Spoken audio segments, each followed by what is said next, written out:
적으로 이미 완성돼 버린 완성품이 아니라 어떤 완성을 향해 계속 가고 있다는 거예요. 그런 쪽으로 가고 있어요. 갈등은 이겁니다. 뭐냐면 창조냐 진화냐가 우리의 갈등이 아니라는 거예요. 이제 진짜 갈등은 뭐냐? 과학과 신앙 사이의 갈등이에요. 과학을 우리 신앙이 어떻게 받아들일 거냐 하는 거죠. 찰스 다윈 지금 목사였다는 얘기 했죠? 자, 뭐가 좀 잘못됐어요. 창조과학회가 아니라 창조과학회 아시죠? 창조과학회 양승훈 박사의 최근에 일이 있었습니다. 양승훈 박사는 창조과학회를 설립할 때부터 지금까지 약 30년 이상 창조과학회 안에서 일했던 사람이고 1000번을 넘게 강연을 다녔던 사람이에요. 그런데 최근에 양승훈 박사가 창조과학회에서 쫓겨났습니다. 왜 쫓겨난지 아세요? 양승훈 박사가 그동안 자신의 과학자의 양심을 가지고 연구했더니 단일 격변론, 그러니까 창조과학에서는 단일 격변론, 다시 말하면 세상에 한 번 딱 뒤집어진 적이 있다는 거야. 그게 언제예요? 노아의 홍수. 딱 한 번 뒤집어져서 세상의 질서가 지금 지구가 가지고 있는 모든 지층과 화석들이 성경에 나오는 노아가 방주를 질 때 그 1년 동안 왜 홍수에 잠겼잖아요?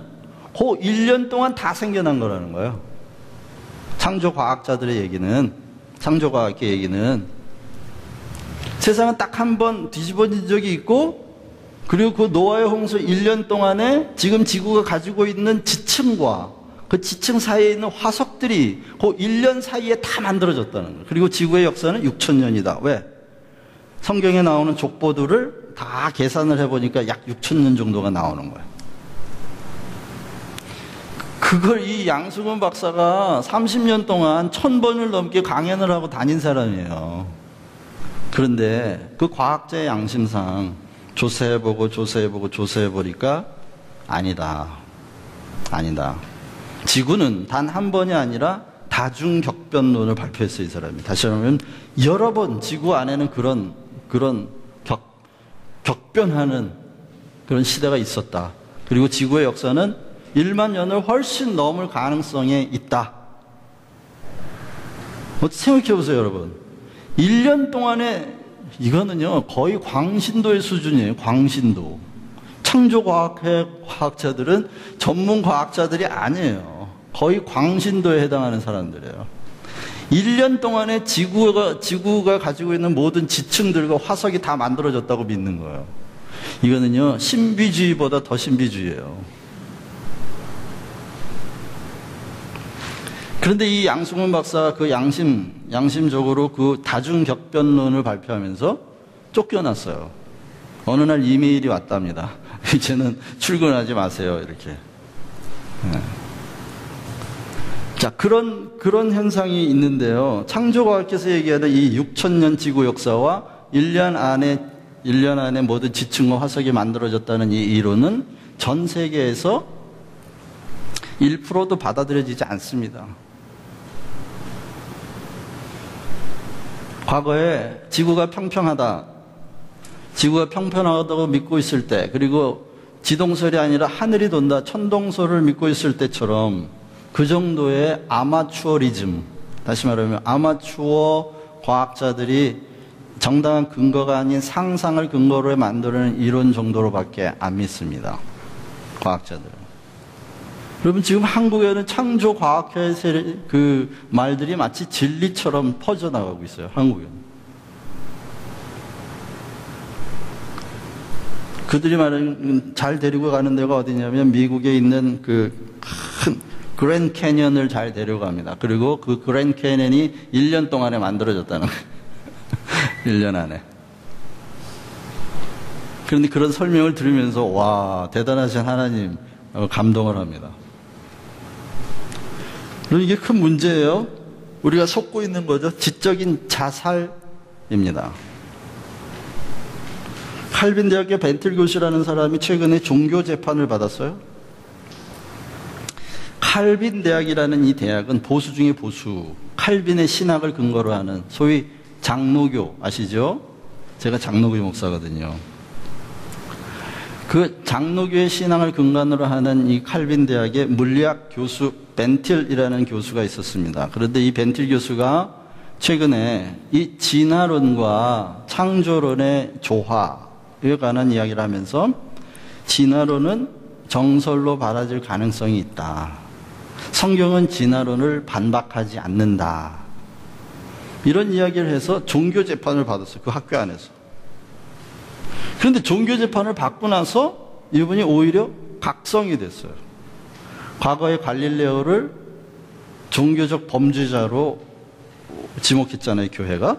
그가 진리를 말하고 있는데. 그런데 자기한테 똑같은 자기는 과학자로서 양심적인 이야기를 했을 뿐인데 교회가 이 사람한테 유죄를 선포하면서 이 사람이 깨어버린 거예요. 정신이 깨어났어요. 그리고는 장로교 신앙을 떠났어요. 떠나서 조금 더 개방된 교회에 지금 나가면서 있다고 그러는데 이분은 나중에 이런 신앙 고백을 했답니다. 신앙 고백이라보다 그 신앙과 과학의 문제에 대한 질문을 할 때 이렇게 얘기했답니다. 나는 그 전보다, 그러니까 내가 성경이 진화론을 반박하고 있다는 걸 생각할 때보다도 나는 신앙에 대하여 더 아는 게 없어졌습니다. 더 많은 혼란 속에 빠졌습니다.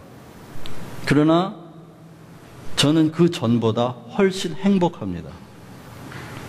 하나님, 그리고 세상, 그리고 세상의 근원에 대하여 더 깊은 알 수 없는 것들이 있지만, 더 많이 알 수 없는 것들이 있다는 걸 알았지만, 그 알 수 없는 것이, 보이지 않는 그 알 수 없는 것이 오늘의 내 삶과 오늘의 내 신앙, 오늘의 내 삶을 보장해주고 있다는 걸 알기 때문에 저는 전보다 더 큰 혼란에 빠졌지만 훨씬 더 행복합니다. 내가 어떤 것에 대하여 모르고 있고 그 모르는 것이 또 어떤 것을 향해 열려 있다고 하는 것을 인정하는 그 마음이 난 훨씬 좋습니다. 그렇게 말을 했다고 합니다. 프란시스 콜린스라는 사람이 있어요. 프란시스 콜린스는 뭐 하는 사람이 최근에 게놈 프로젝트, 그러니까 인간의 유전자 지도를 읽어내는 그 일을 주도했던 과학자입니다. 그런데 이 사람이 무슨 얘기를 했냐면 자기의 소원이 있는데 그건 뭐냐?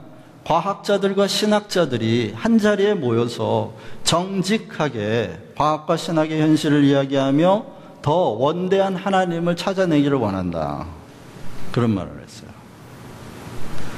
그러니까 기독교인들 안에 있는 그 편협하고 비좁은 그 신앙관에 대하여 일침을 놓으면서 또 과학자들의 그 교만과 그 과학자들의 넘치는 교만들의 일침을 놓는 거죠.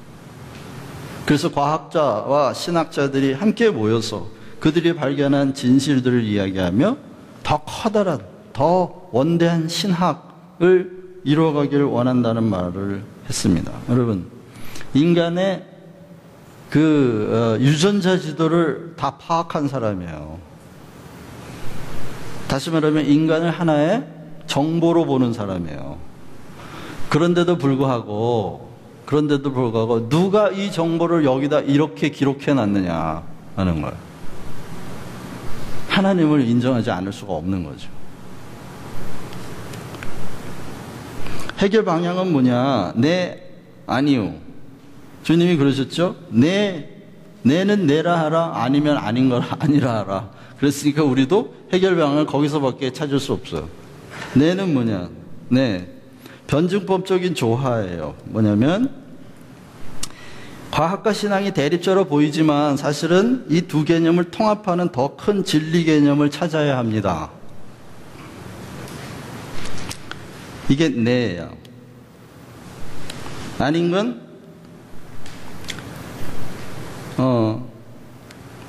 지금 현재 여러분들이 가지고 있는 신앙의 이 형태를 유지하고 보존하기 위하여 둘 중에 하나를 선택해야